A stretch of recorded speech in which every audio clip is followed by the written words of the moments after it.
In. Okay, nice to be here. I'm Carles Marsal and this is... Jordan Lloyd from London, United Kingdom. Hello. Okay, we are talking from Barcelona and today we're going to show you how we made a very interesting project which we like to call Timescaping. And we will show you 5 essentials to timescaping. Most of all is about combining different techniques. We will show it later. But first, let me introduce you my portfolio just to make you know who I am. As you can see here in my website, you can go to carlesmarsal.com. And I'm specialized in creative retouching and matte painting, which is, well, I don't think this is working now.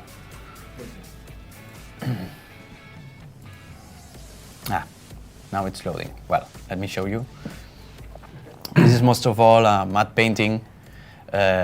Using different images, I can make some new compositions, and it's used in, theater and films, in video games, and so. Jordan needed a new composition, something made from different images, so I think this technique is particularly really the one you needed. Yep. So, different projects which mean different techniques, but most of all is about combining pictures to make new ones. Okay. Well, I think, Jordan, you can show the people everything you have. So what we'll do is I'll introduce some of my photographs and then we can see how Carles and I worked together to create something, a pretty crazy project that we did, and then go into a much more detailed tutorial on how we did it. Yeah.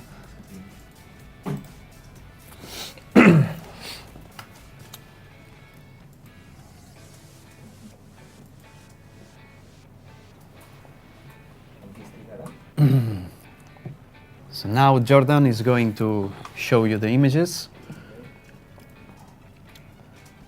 Just wait for a second.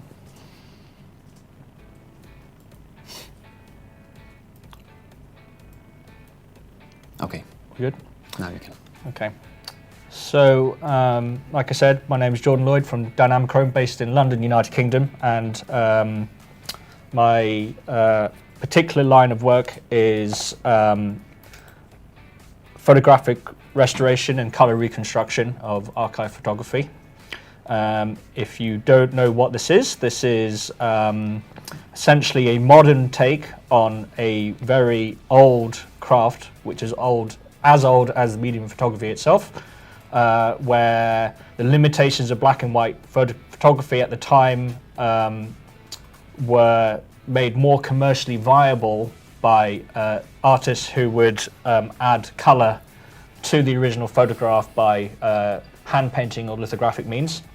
And nowadays we have more modern tools like Adobe Photoshop, which allow you to have a great deal of control in the final result. And so I'm just going to whip through some images just to give you an idea of the transformation you can have between the original historical artifact and the color reconstruction, which is really intended just to be a supplement to the original rather than a substitution. So as we can see here, this is the building of the Eiffel Tower in 1888. And over in London, around the same time, we also had the building of Tower Bridge about a year later. And what I think is really interesting about seeing these images as a viewer is that it really distorts your idea of time. And when you see sites that may be familiar to you and then you see them in a very new context or a different context at least, there's a lot of investigative work that goes into making sure that the composition is as authentic as possible, though I can't really say necessarily historically accurate. But it should give you a flavor of what the original photographer was looking like through the viewfinder at the point when the photograph was taken. So for example, in this particular image, using contemporary photographs of Tower Bridge along with paintings done at the time kind of give you a flavour of what London, the Thames River would have looked like in the 1880s. People also work great as well. So this is from another image from a book I'm working on with Retronaut and Unbound called The Paper Time Machine, and these are from the immigration centre at Ellis Island around the turn of the 1900s. And here is a woman from sort of the Finnish, Norwegian, Suomi area in traditional dress. And what I think is really interesting about seeing these photographs in colour once you've done all the research is that the vibrancy of bygone eras is really come to show that, you know, dyes and advertising and a lot of media and a lot of costumes and a lot of clothing, like everything was as in vibrant colour as in the 1900s just as it is now. Yeah. And that really spans across cultures. So this is one of some Hopi Indian Native Americans around sort of Arizona, New Mexico. We also have photographs taken at the precipice of discovery. So this is taken in 1911 in Antarctica, and this is one of the very first trips to the Arctic and Antarctic regions where a camera was available. And you have here researchers from the Terra Nova investigating an ice grotto here. And it's really interesting to see what kind of atmospheric conditions there are, and just to sort of see something that at the time wasn't seen by anyone in the world ever, and seeing what they must have seen at the precipice of discovery. Here's another portrait taken around 1915, and it's really interesting to see that some of the photographs taken can actually have quite a modern treatment added to them, which make them contemporary.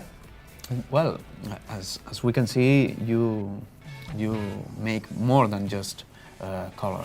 You make adjustments. You make some retouches. Yeah, there's it really depends on the image. Sometimes there's a little bit of tweaking. A lot of it has to do with restoration, Yeah. which we can get into, because often the photographs are either not well preserved, or the chemical process used to develop them at the time adds a lot of distortion or blemishes, which need cleaning up really to see the original image as it was taken for the ravages of time.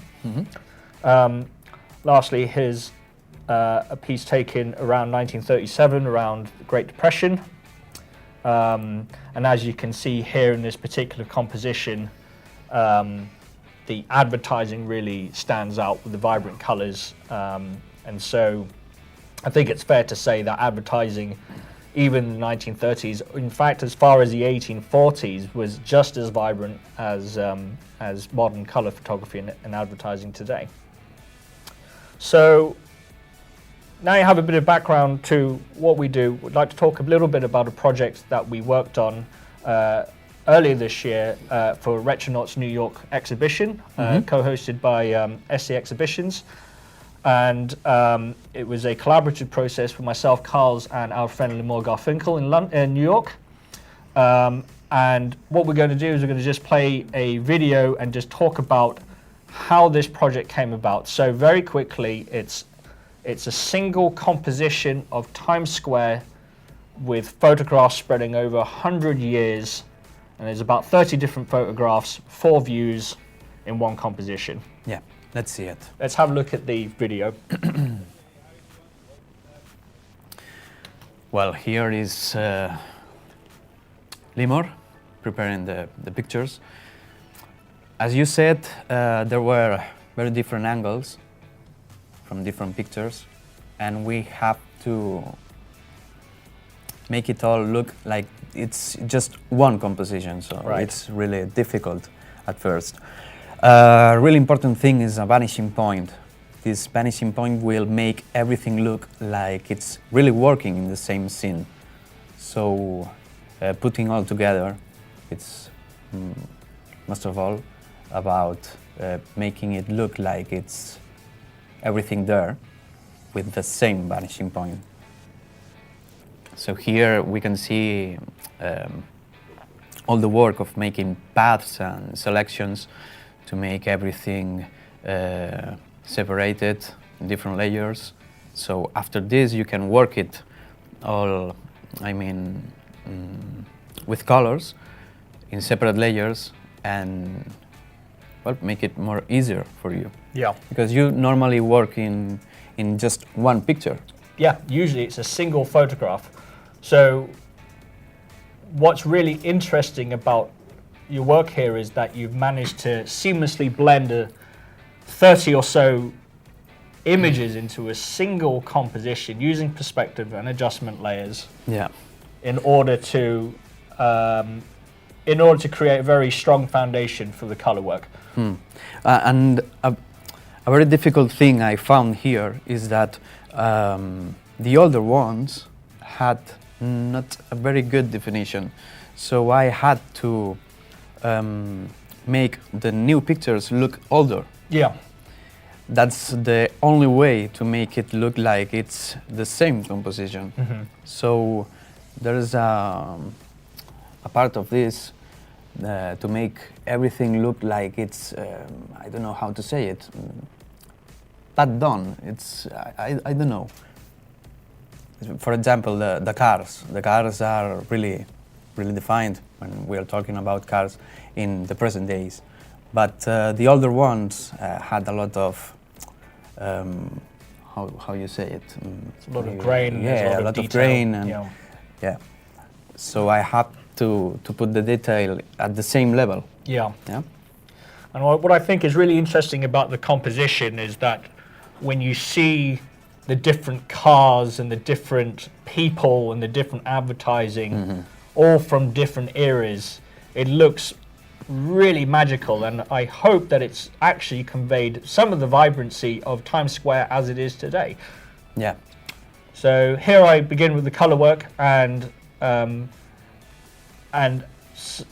the color references were really taken from a lot of different sources. Of course, there were color photographs, but a lot of the photographs had to be researched either from older color photographs or colored postcards, or looking at common brand colors and just doing a lot of research. You know, there's one bit where we're looking at license plates in New York for those particular time periods, which changes the colors. And here we can see just the blending of the color going in, but it's not just adding the color, you also have to make adjustments to make them glow, because it's a nighttime scene, and a lot of these original images were taken in the day. And so you can see in the video there just now where I've got some of the old reference images and using them as the basis for the color there. So all of the color building up is based around some very simple techniques, which we'll be going through shortly.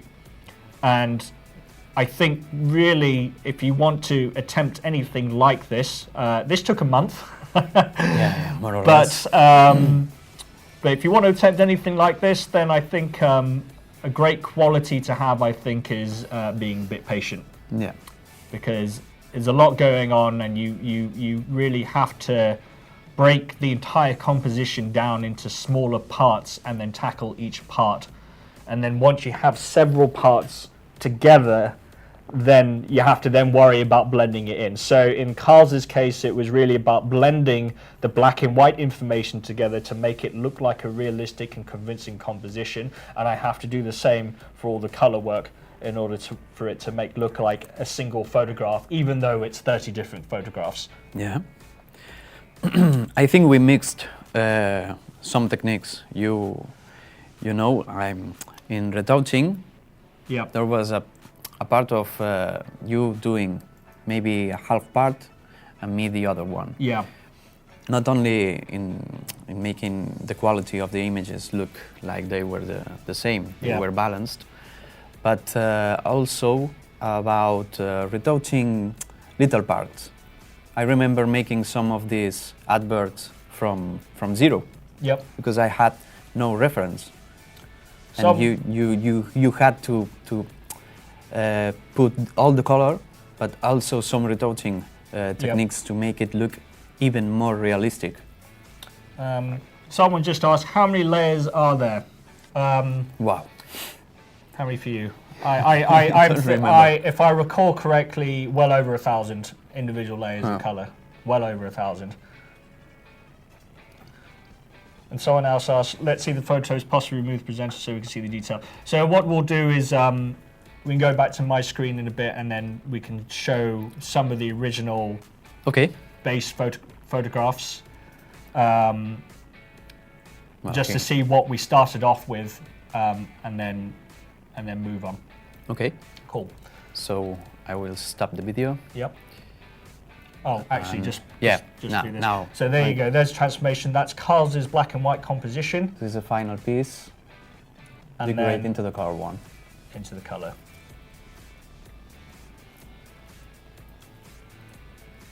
I'm sure we can throw out the. We can do a preview. Do you want to make a preview of? No, it's okay. Nah. All right. So if we go back onto my screen, please.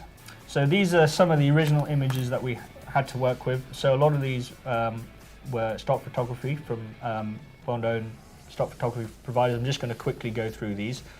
But as you can see, there's a lot of different photographs. They're all of slightly different views. So like I said, the images were taken from different angles, and we've kind of done almost like a 360-degree view in a single image.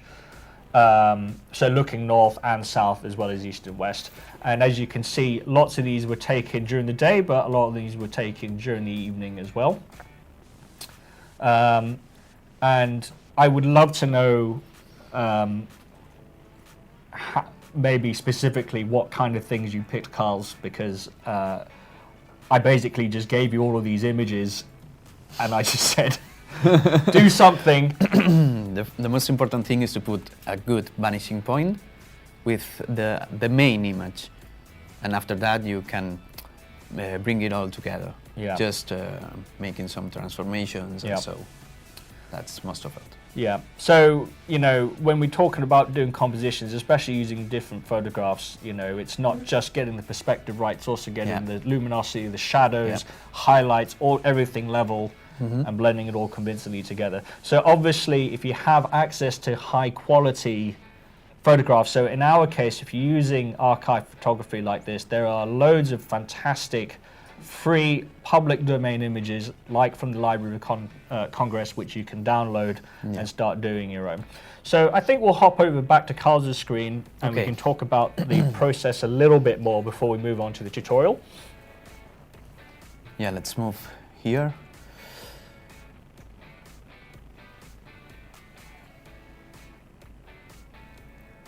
Okay. Here we are seeing the composition you sent me. Yeah. I think you have something to say about this. So, when I first pitched the idea to Carles, after we got the green light from Christoph and the guys at SC Exhibitions, it was quite difficult to explain exactly what I had in mind.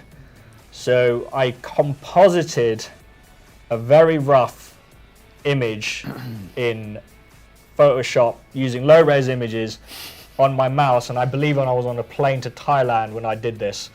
But so if we can just zoom into that. So this is a very rough sketch of the kind of composition I had in mind. We have also James Dean here. Couldn't license that one in the end, but okay. Yeah. But things like this for me were like a chaos. Yeah. But yeah, I got the idea of making it all together. Oh, you can see where I really don't get the whole perspective bit there, but whatever. But the most important thing was that I really didn't know what you wanted. And with this image, I had everything I needed. So I started working, and as I said, the most important thing was to make a good perspective. And I decided to make it look to this point so the viewer can direct his look to a single point, and everything can be well positioned. So as you can see here, this is the final composition I made.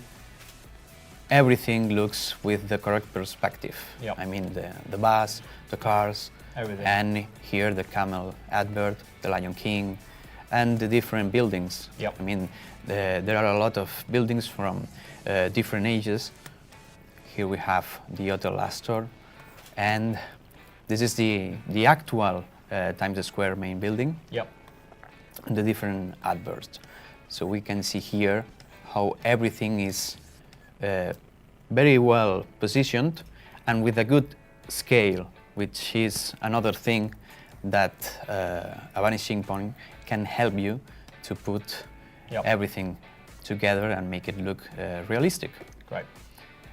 Here we have another piece with All the colour in it. final Great. color shot. And maybe we can see here in different colors some elements, buildings, adverts from different ages. I mean from the 30s, from Yep. the 50s, 70s and so.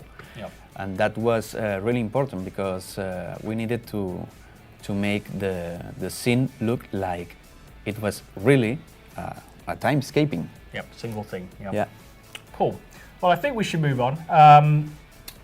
So obviously we can't really summarize an entire month's worth of work in a single session. So specifically for this online tutorial, we actually created a brand new one, which is much simpler, which we can then run through.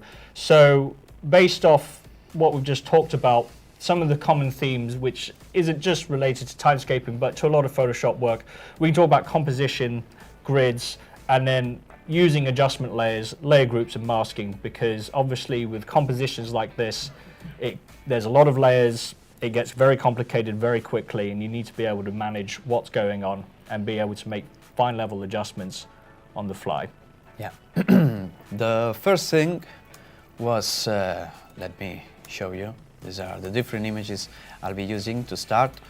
Here is the base scene, and I will be like cutting here just to preserve the main thing.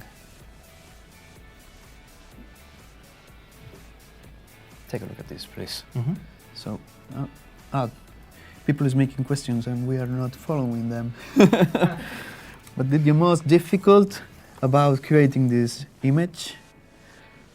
Oh, what was the most difficult thing for you in Getting through it. Timescape? Getting through it. If you have to do this thing every day for a month, you can only accept that you can only do one thing a day, and then you do that thing, and then you have to then think about how does it tie in with the rest. And so again, it's making seamless compositions, as well as the black and white elements, the color as well. They all have to work together. Yeah. It's all about how light affects different materials, how different colors interact with each other, which I think we can go through with this Okay. composition that we have here. Now, here is the basic scene, as I was saying. Now, I will be looking for the sky. I will copy that. So you got this from Adobe Stock. Yeah. You have plenty of really good skies there, so it's a good place to find out. Here I put the sky. I normally put this and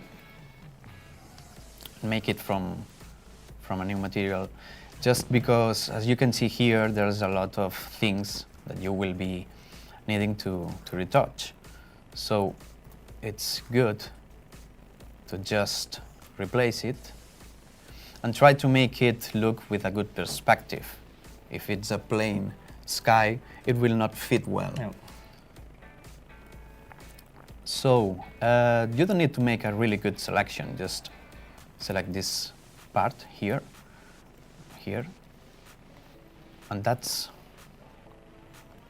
So here you've used everything. So here you've used a layer mask, which we'll be going to more detail, but one of the great things about layer masking, it's a very basic Photoshop technique, Yeah. but also probably one of the most powerful parts of the entire program. Yes, because you have all the content Yeah, and you can make all the mistakes you want, yeah. more or less. Let me put this with the control of pressure. Now again. And here we go. And there's no need for more. Okay, I will cut this here.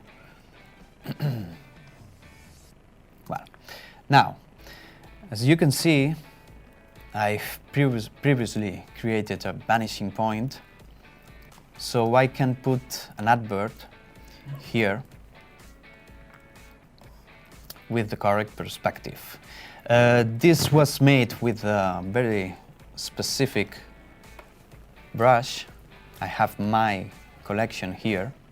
And we'll make sure we have these included Yeah, in yeah. the files at the end. You can see this file at the end of this tutorial, and you can also download it from the About section from my website. It's all for free. Just go to the downloads and you can download this brush set, which includes a lot of different brushes. And as you can see, for me, brushes are really important. They are really different, and according to the texture you're going to work, you need to use one or another. It's not always the same brush. So now I will go to the advert, and I will be using this one,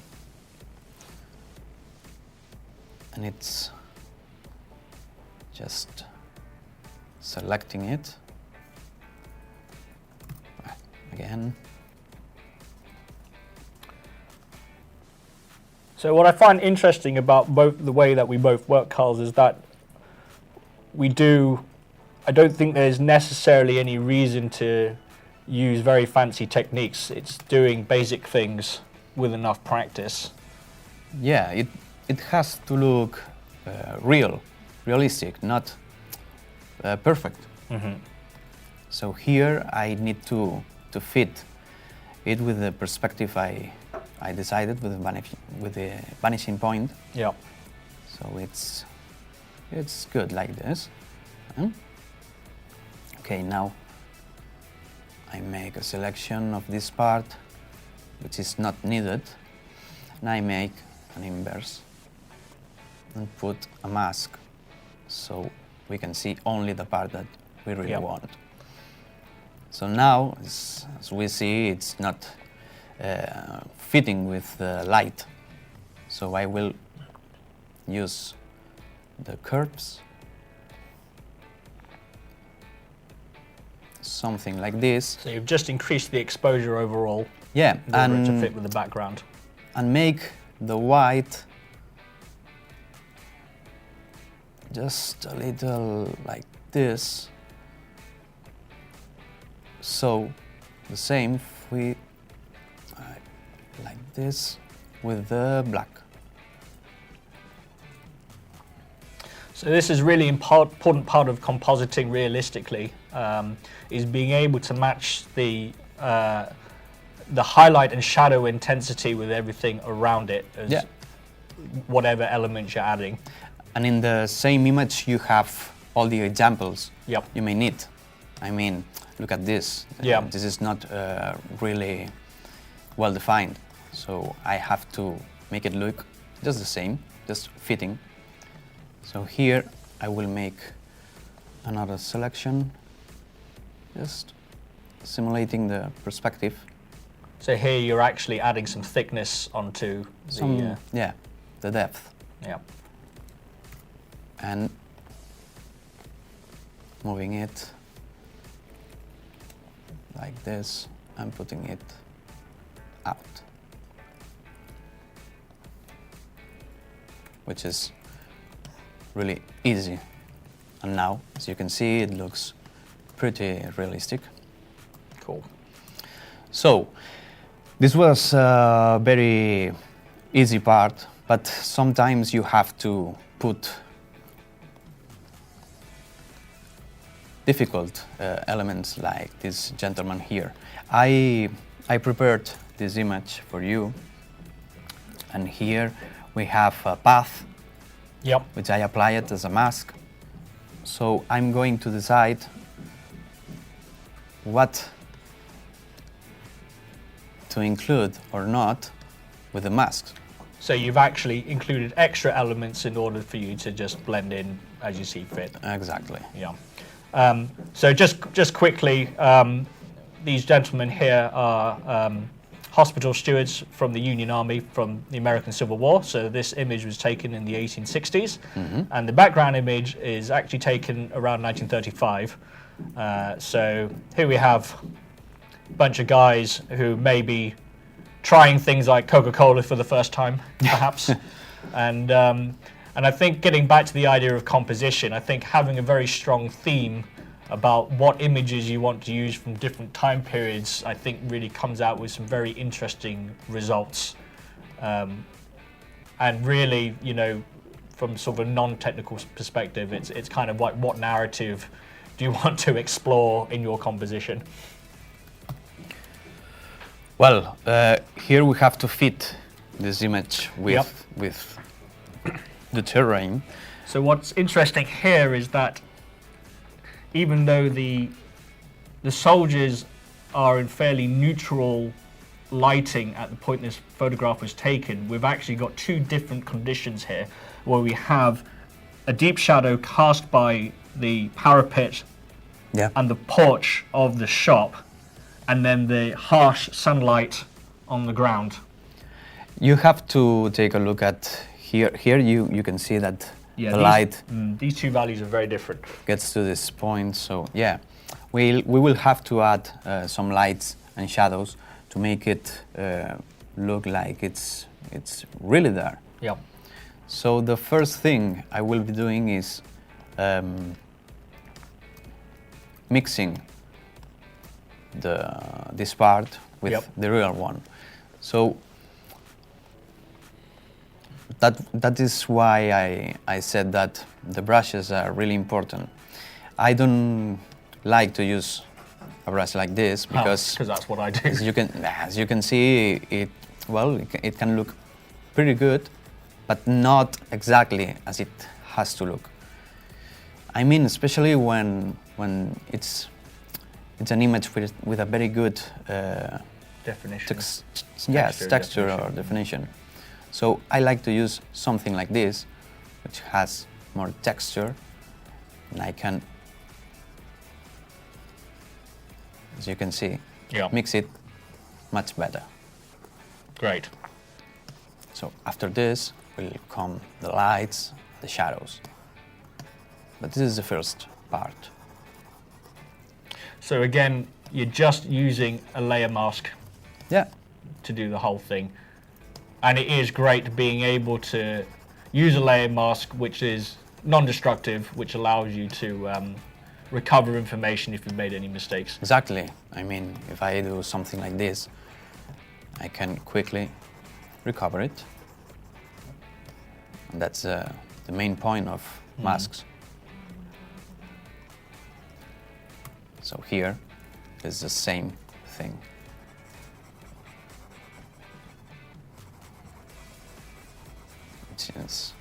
It looks even better. Yep.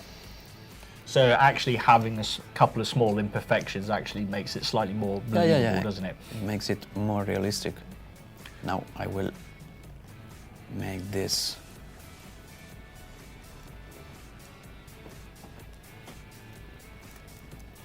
That was the same. Okay, it's like this. And now we have to put the same lighting. So I normally start with curves again. Let's fit it. Just something like this. Great. So you're matching the relative values. Yeah. And then I normally use just 2 layers. One will be new layer for shadows, Yep. which I will link to this one, and I will put it in multiply. This will be for the main shadows over the object, or in this case, a gentleman. So you have to match the cast shadow cast by the sun as well as any form shadows made by things like the jacket or any other objects as well. Exactly. And I normally start with a very simple one, like this. So I suppose this is where good formal art training comes in, because I would have no idea how to do this. Well, it's just trying to understand where the light comes from. Yeah. And making it a little more pushed up.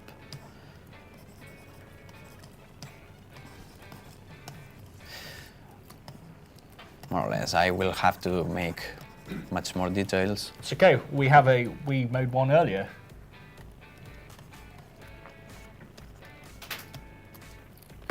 And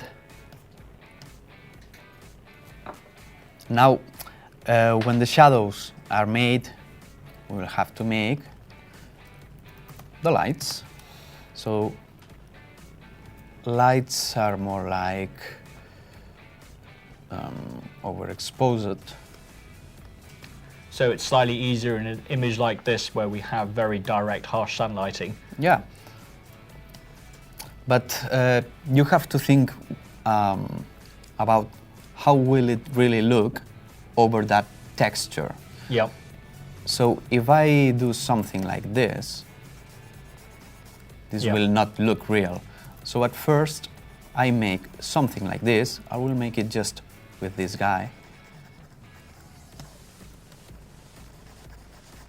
It will be a lot of work.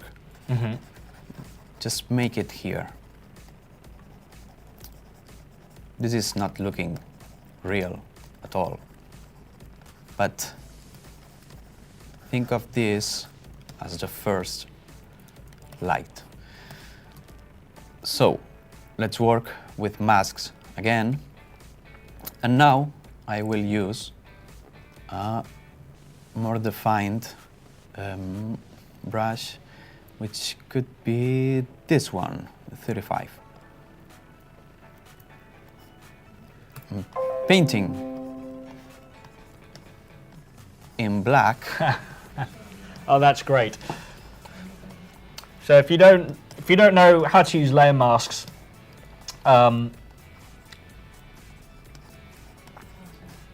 it's one of the small icons of the bottom which allows you to create the mask, but painting in and out details requires you to just simply switch between the foreground and the background brushes. Yeah.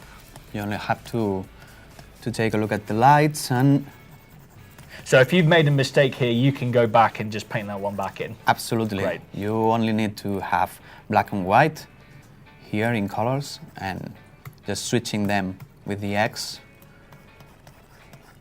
You can decide So just to X put is the it here default or here, yeah. again here. Yeah.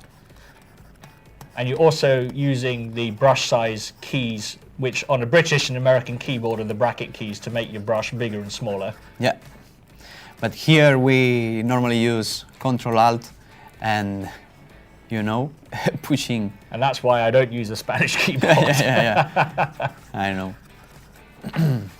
But it's more or less, just think about the texture, think about how the light is working over this object. And So it it's will a look, gradual most of all- process of Yeah, it's something like this. elimination, yeah. And then of Okay. course you can fine tune it using things like opacity controls or changing the blending mode. Yeah. I can use, for example, this one, which looks almost the same because I'm painting in white. But sometimes in working with color, you will use one or the other according to the color you want Yep. it to look. And now there's another shadow I want to show, which is the one that is not over the object, but the one that will look outside the object. So this is the cast shadow as opposed to a form shadow. Exactly. I will make it something like this. You will have to take a look at the real shadows in the picture. So I think this is really useful to sort of understand when if you're doing a composition like this. That applies to doing adding new compositional parts or actually understanding what colors to be using in a photograph like this, especially in black and white, is that often the shadows can tell you a great deal about the conditions on the day a photograph is taken. So one of the first things I actually do when I add color to an existing black and white photograph is I look at the shadows and I say, okay, are the shadows sharp or are they soft? If there's no shadow, then it usually indicates an overcast day or another particular kind of lighting condition. And that allows me to make some determinations once I've cross-check things like the location and the direction of the sun, to then say, okay, we're reasonably certain on this particular day when this photograph was taken, we can reasonably say it's a blue sunny sky, or it's a grey overcast day, or it's dusk, or it's dawn, and that really affects the way that the final color composition works as well. So it's just one of those things you have to think about when you do a composition like this. Yeah, and when you make a shadow, you have to, well, my recommendation is to make it look totally with 100% in opacity. So it's something like this. Now I can use, for example, the same brush just to edit it. Maybe this one will work. And then again, just using a layer mask, you go back and make those corrections.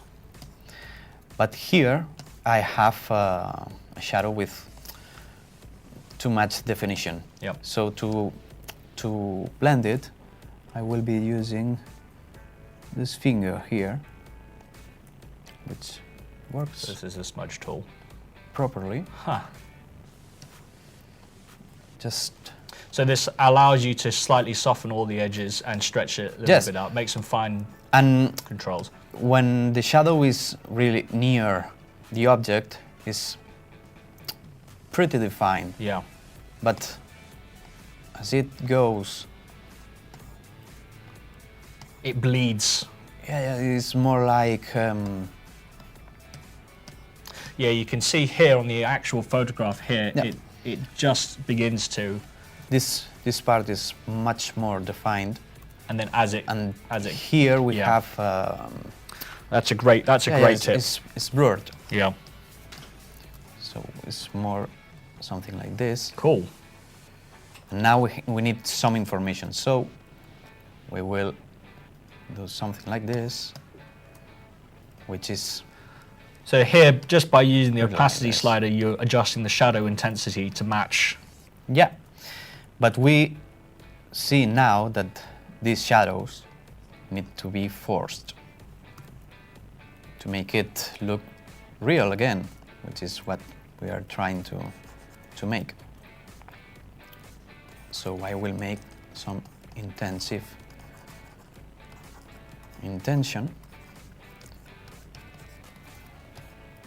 especially on the parts that are touching the shadow.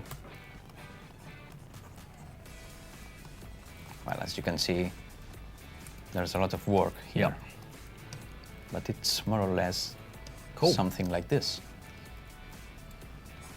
Okay. Yeah? And I guess it's my bit now. Yeah, I guess it's your turn. You take the questions. Okay. So I'm going to go over to my screen. And it's almost like we prepared this in advance.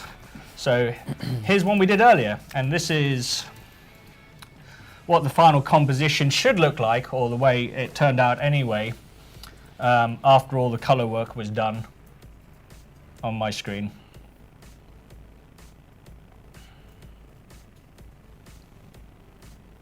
Oops, I think this is touching.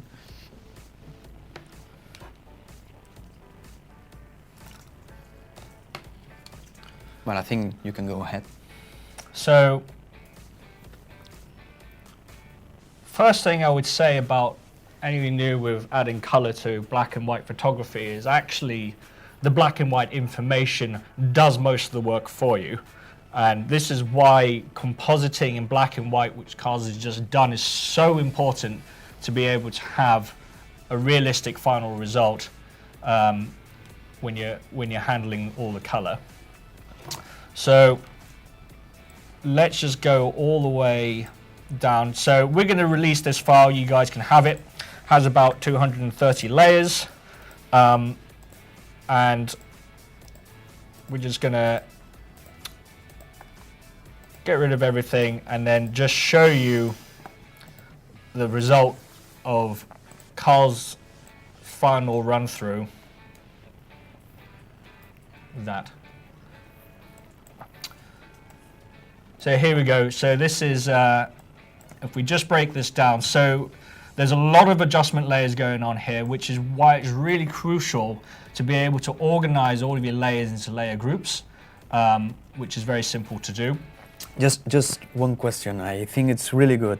Isn't 7-Up green, or was it red? Isn't 7-Up green? We'll come to that. Okay. So this is where a lot of the fun comes in, and so my take on it is that if you start with 100% guesswork, you want to do as much research as possible to get rid of as much of the guesswork as possible. So to answer your question, 7-Up was green, but not in the 1930s. 7-Up actually used to be red and black, as you can see from this reference image I pulled from the internet. So when you're doing your research, especially with old brands like advertising and stuff like that, it's often really great to be able to find the original object or artifact that you're dealing with, and then it's a progression down there. So you start off with, can I find pretty much the original sign? Yes. In this case, there are regional variations because, you know, quite frankly, the sort of industrialization hadn't reached parts of America yet. So everything, a lot of stuff was still hand painted. But yeah, you pick up all kinds of details, and the results may surprise you.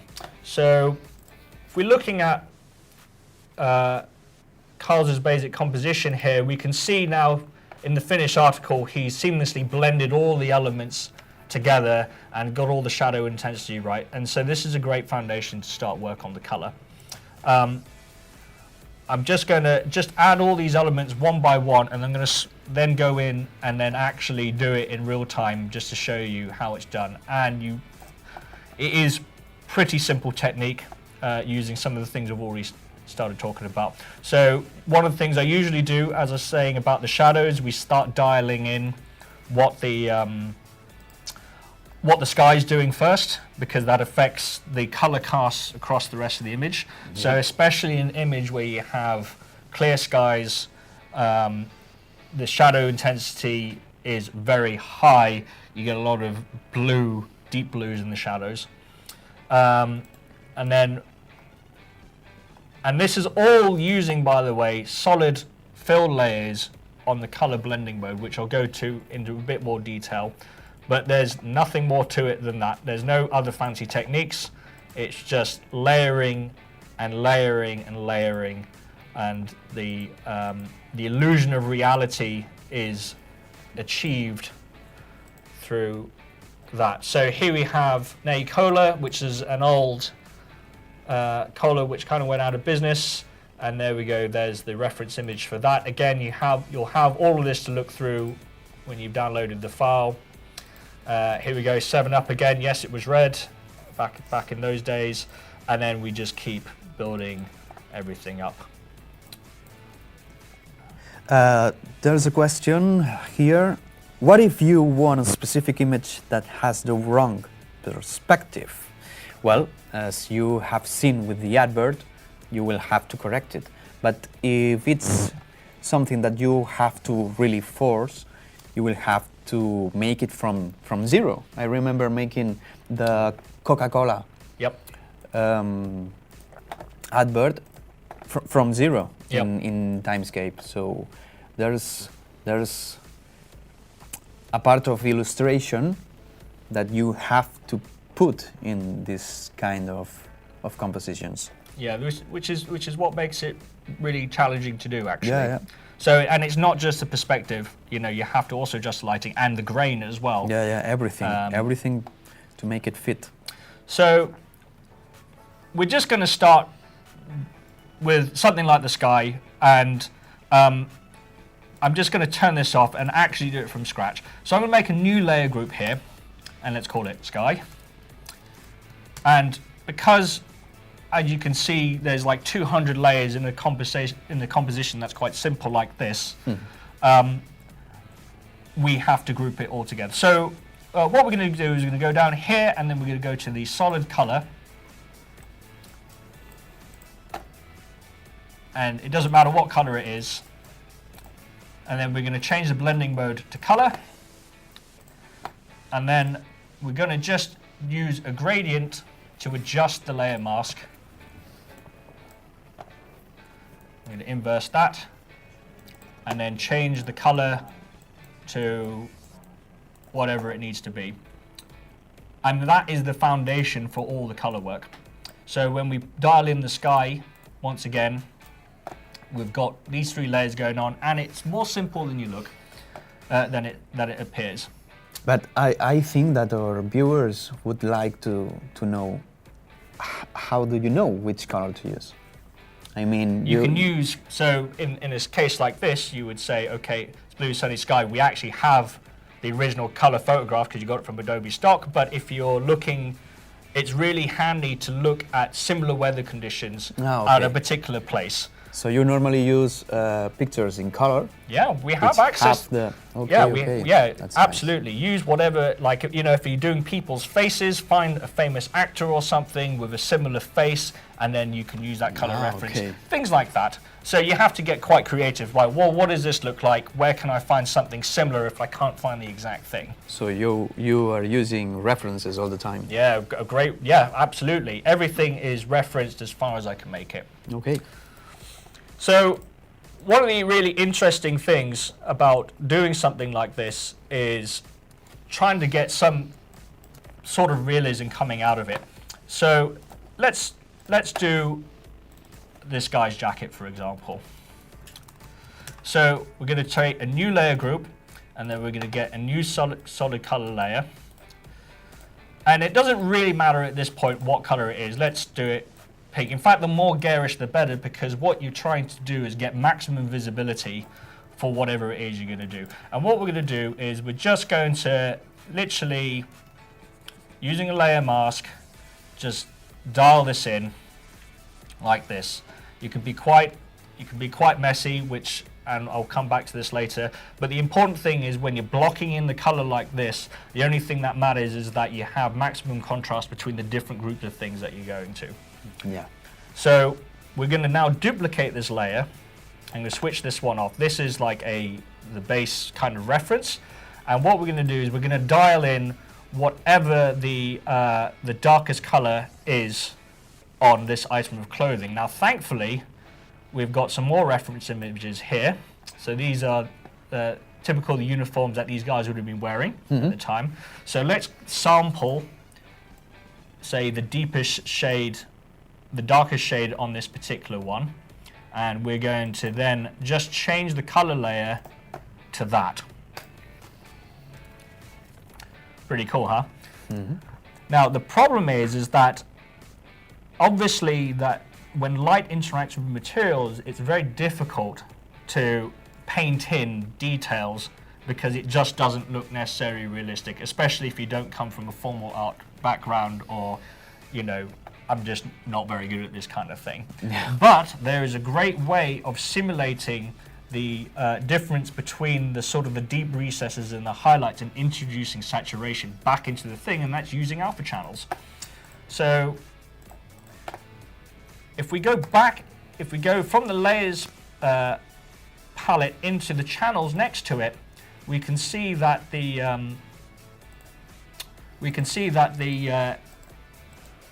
the channels red, green, and blue in the grayscale image are exactly the same. So it doesn't matter which one you do.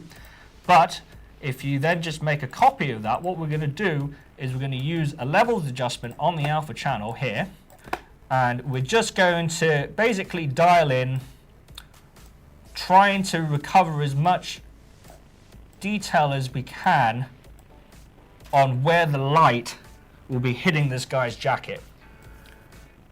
So something like that.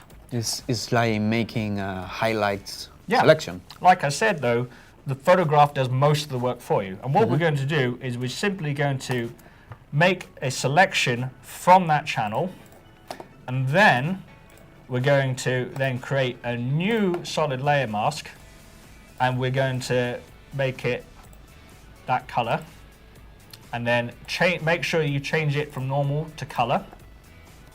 And now already you can see that gradation between where the light's hitting the top of the jacket and the shadow becomes much more realistic. Yeah. And now what we're going to do is we're simply going to select the area underneath it. So it affects only The the jacket. But what we need to do is, because it's the whole image, we need to then select and inverse that selection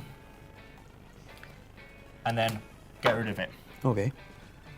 And you can build up, and then you can change the color, so you can resample, or you can sample the saturation, or you can change the hue, whatever it is based on the reference images you have.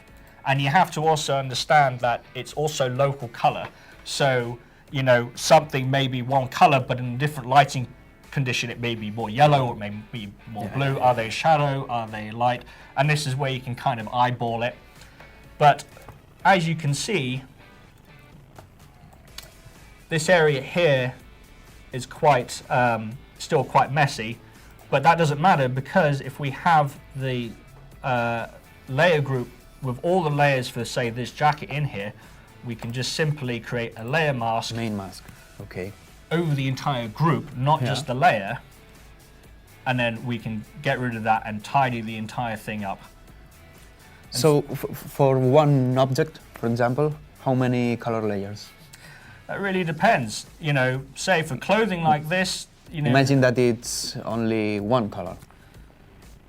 if it's one color, if it's one color, then I would probably say like this jacket, I would say maybe 2, possibly 3. So you'd have the darkest detail, then you'd have like a mid-tone like this, and then you might want to do another alpha channel layer For the lights. just for the highlights. Yeah. And this is really useful as well. If you have materials that have an iridescent effect, like silk or velvet, where the contrast between the dark and the light is very sharp, or it changes color, this is a great way of simulating that, which gives you a very interesting result. As well, like your shirt here, which I don't think come out on camera, but it's, you know, it's a plaid tartan kind of design. It's very useful for that. So, and that's all there is to it, really. And it's just about building it up. So if we go back into the original, into the finished file, as we can see here, and we look at just the uniforms, let's break it down. So here we go. A lot of layers, man. There's a lot of layers. There's a lot of layers. So you start off with the deeper shadow, then we've got the mid-tones, then there's highlights, and then we've got other details. So here are the armbands that they're all wearing, then we've got the trousers. So we're averaging about maybe 3 layers per item of clothing in a quite a simple composition like this. And then of course you can do really cool things once you've built that up, like I have here. So over here I've actually got an adjustment layer of selective color, which I've then attached to the entire uniform layer.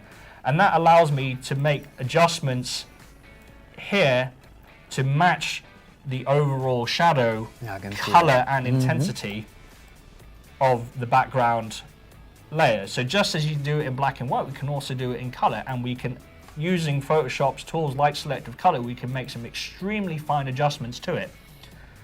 And that's basically it.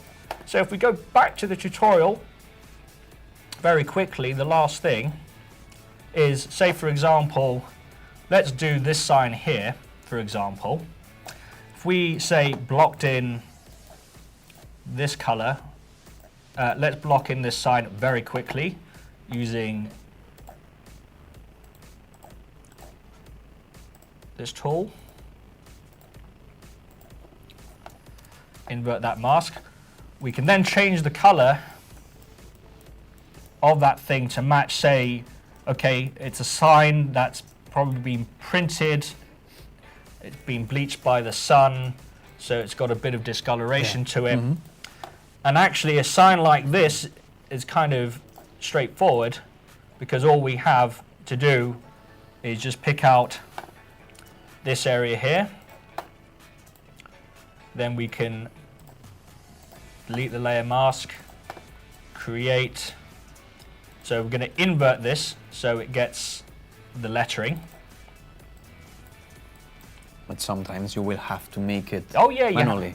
You do have to make it manually. And then all you do is you select the layer underneath it, and again, invert, selection,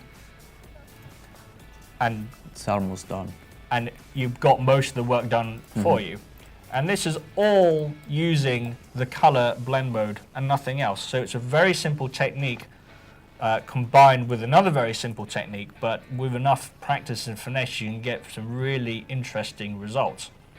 And then of course, once you've done with the final composition, you've got other adjustment layers as well. So this is before the grade, this is after the grade. You can do a lot of fine tuning using things like selective color again. So we want to say, oh, this could be a very cool, like it's a cool, colder day, or it's a really warm day. Together. Yeah, and it just ties everything together. And if you're really so inclined, you can use a color lookup, which Adobe have provided some different color profiles of known films.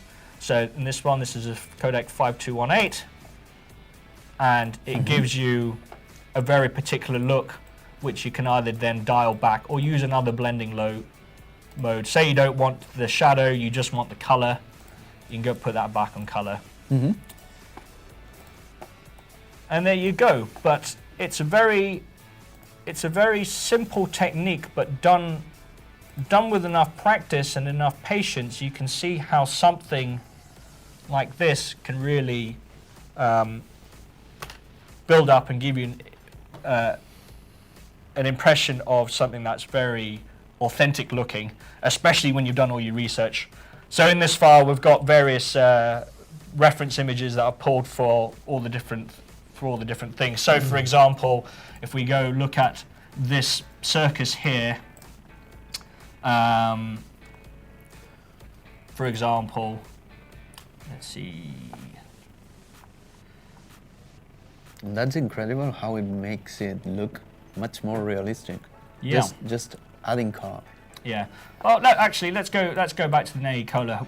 Let's go back to the Neri Cola one. So this one, as you can see here. Yeah. So you got the brand colors, but you know you've also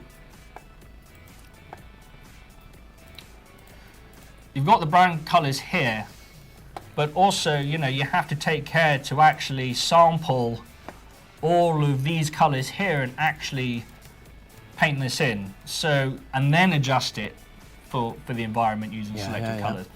So it can get quite interesting. So like in this guy here, I couldn't find this particular guy with the trumpet, but I did find one of the clowns, so I know what colors they use for this kind of poster, and you know you kind of just fill in the gaps for something like that. But like someone asked about the say either the Coca-Cola or the 7-Up, you know, if you can find the genuine article, then so much the better. So at the end, you always have to put the colors on the atmosphere. Yeah, absolutely. No, that's perfect. Okay, so Guess we should fill some questions. yeah. Where Let's that we're see. probably Let me see. Here we have some different questions. For example, is it possible to get an example in PSD? Yes, we will be providing this particular file with all 230 odd layers for you guys to tear apart and have a look at.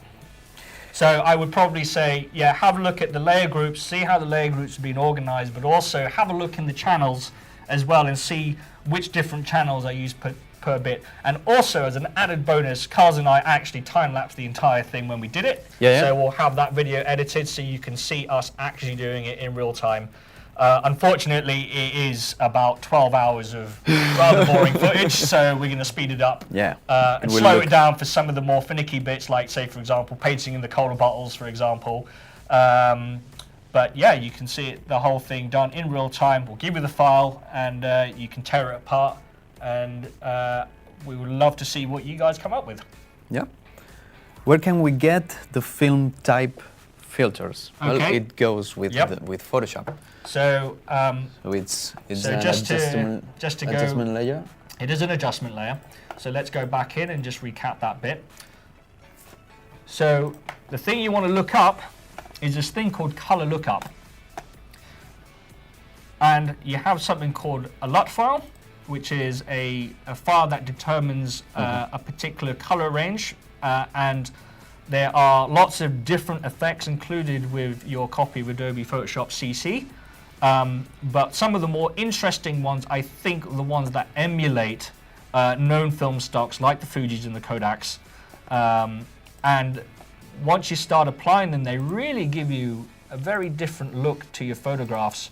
And it's a really great way to sort of play around and kind of go for a particular thing. I like the ones that actually, rather than actually intensify the contrast, this one, the 250D Kodak, actually flattens it out, which if you want like a more modern looking photograph, in my opinion, that kind of helps do that, because the mid-range tones are much sharper in modern color day photographs. Or you can actually do fine level adjustments using things like selective color. You can hit the neutral range, or say, for example, we only wanted to affect, say, the reds and make them more red or more green. You can see here. Well, and you can combine both. And you can, you can combine them. Anything you want. Yeah, you can combine them. And so what's really interesting as well is that the color channels in the selective color, especially on the black, allows you to adjust the luminosity information. And this is really interesting from a technical perspective, because a lot of photographs back with that particular photographic technology were sensitive to different types of light. Yeah. And so often you would get blues that are washed out or reds that are particularly dark, and you can make those adjustments after you've added the color and just even everything out to have something slightly more fine-tuned. Yeah. If you cannot find a reference, can you create the colors yourself, or is it dangerous that somebody will notice it's not correct? I think you have to make a decision at the outset what your intention is. If the intention is, I just want to create something that I really like the composition of, that I really want to do, then no one's going to stop you. Like, Photoshop is just a tool, just like everything else, and it's what you do with that tool that's important. I would probably say one of the most rewarding aspects of doing this particular form of color reconstruction is actually going out there, talking to subject experts, going on the internet, browsing auction sites, getting reference books. It's a really great way of understanding the context of which the photograph was taken. And you find out a lot about the world from doing it. You know, all these tiny little parts of history, then once you kind of blow it up and you go, oh, well, you know, I didn't know that 7-Up used to be red. Yeah. Or I wonder what happened to Neri Cola. Or what happened to Chiro? Or are the Ringing Bros still, you know, are they still there? Coca-Cola, well, they're still going strong. You know, what happened to all these buildings? You know. So you make your decision. Yeah, I would say actually up to half, if not more of the time, is spent researching the colors as much as you can. And you have to do all this stuff before you even start doing any restoration work or you start adding any color. You know, other things you can make a pretty good informed guess on. So things like shadow intensity. If you know where the photograph was taken, you might want to check it out on Google Earth and go, oh, okay, so this building here, that's still here, this one's facing north, therefore I can say this was taken around 10 o'clock in the morning. That will give me some ideas of what the color will be on that particular day. So I think my work is pretty easier because I only have to make it look real. You have to make it real. Yeah? Well, as real as we can. Hi, Colin, how you doing? Good tutorial, Jordan. You've come a long way. Just as a quick aside, Colin is actually one of the guys who taught me Photoshop back in 1995 or 1996. I think it was Photoshop 5.0, 5.5, so it was a very long time ago. Okay. We have a lot of reference ways thanks to the internet. Yes, absolutely. As you have said. I would say the most important thing there is figure out which question to ask in order to get the result you want. That was not a question. Mistyped. Okay.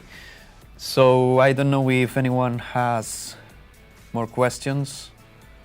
If not, you can always get back to me at my Instagram account or go on. So the Instagram handle there is at dynamichrome or dynamichrome.com. And drop me a line if you have any specific questions.